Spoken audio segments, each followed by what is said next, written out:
E aí, boa noite, companhia. Olha aqui, Sabrita. Boa noite, Sabrita. O que você quer saber? Você quer saber logo do livro? Então vamos gravar rapidinho, porque eu sei que já está cansadinha, né? Então, gente, é o seguinte: livro Capitães da Areia, Jorge Amado. Tá. Sabrita, deixa eu te contar uma coisa. Tá? Vamos falar com o pessoal ali também. É uma delícia quando a gente lê um livro, na minha adolescência, e voltei a ler novamente, com uma outra ideia, com outros conhecimentos, né? Muda, fica muito assim. Nossa, a ideia é outra, completamente diferente. Capitães da Areia, Jorge Amado. É história, Sabrita, de uma galerinha, uma criançada órfã, os personagens mesmo assim, que acabaram perdendo mãe, perdendo pai, e se juntaram num trapiche para poder sobreviverem. Só que eles começaram a ficar tendo um treinamento para o crime. É isso mesmo. Eles treinavam para o crime. Antigamente, quando eu li, parecia uma coisa linda, né? Aquela criança de judiação, aquele monte de criança abandonada, sofrendo. Só que hoje em dia eu fui ver o outro lado da moeda também, né? Eram crianças não, quer dizer, dava um nó na cabeça da gente. Tem hora que quando eu tenho o costume, Sabrita, não sei se você é assim, de visualizar a célula, ela vai montando na minha cabeça automaticamente. Esse livro do Jorge Amado me deu um nó, porque tinha hora que eu visualizava criancinhas maltrapilhas. Tinha momento que eram homens cometendo crimes, estupros, tudo se puder imaginar, eles faziam, sabe? Só não foi descrito ali assassinato, isso não. Mas eles tinham um jeitinho meio estranho. Então eu queria destacar um ponto interessante, tá? Jorge Amado sempre colocava a saudade, a falta de ter uma família. Saudade talvez nem digo saudade, sabe? Aquela carência de mãe, carência de pai, ou seja, não melhorou em nada, né? Porque a família hoje em dia está toda desorganizada. Piorou. Você presta bem atenção. Esse é um ponto, a falta da família. Outro ponto interessante, que de repente passa batido, que eles gostavam dessa liberdade que eles tinham. Tanto que alguns teve até certas oportunidades e abriu mão da oportunidade, porque gostavam de viver aquela vida louca, aquela vida de bandidos, né?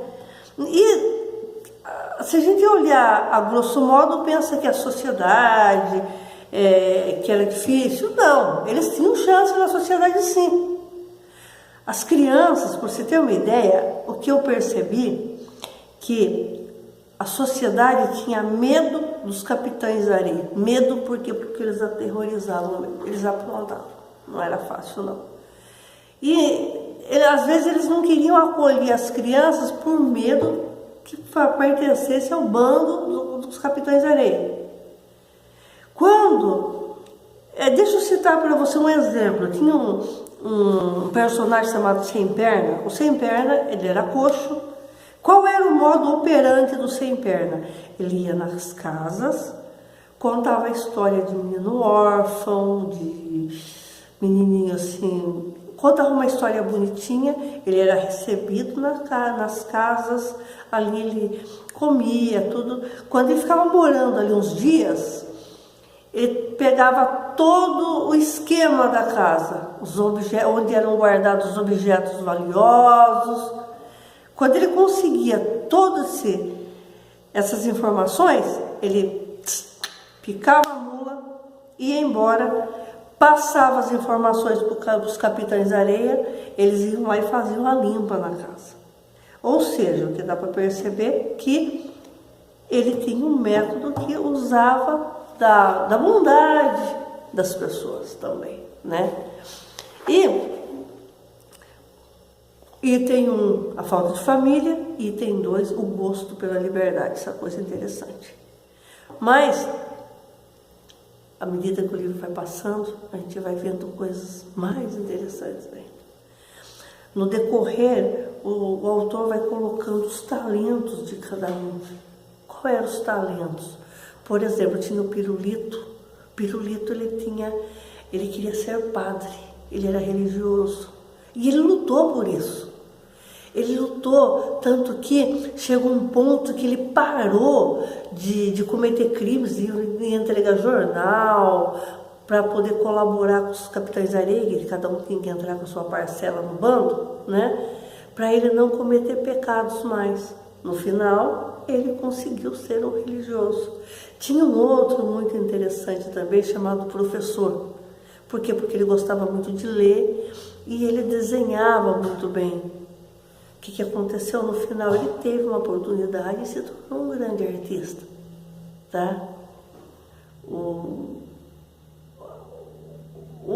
que eu quero colocar com isso?